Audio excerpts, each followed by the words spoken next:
Luto naman tayo ng gulay. Gisa lang ako ng bawang sibuyas. Sinunod ko na yung kamatis.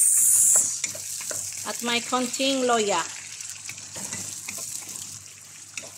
Kasi nagprito ako ng isda at ito ang ilalahok ko sa ating gulay. Ginataang gulay na may isdang pinirito. At pag malambot na ang ating kamatis, lagay lang tayo ng isang Maggi, paminta.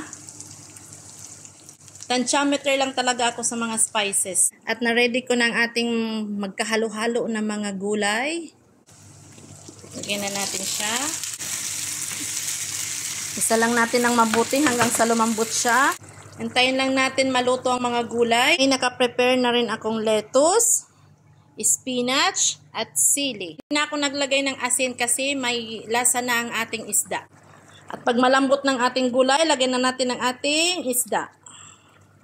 Ang piniritong isda ni Milok.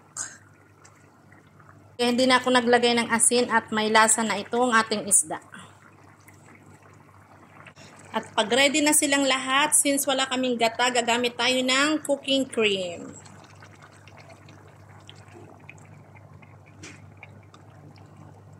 Sunod ko na din ang ating greeny leafy vegetables.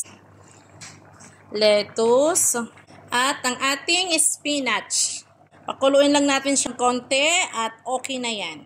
At ayan na, luto na ang ating gulay na may piniritong isda. Hindi ko alam kung anong tawag dyan, basta inimbento lang yan ni Milok.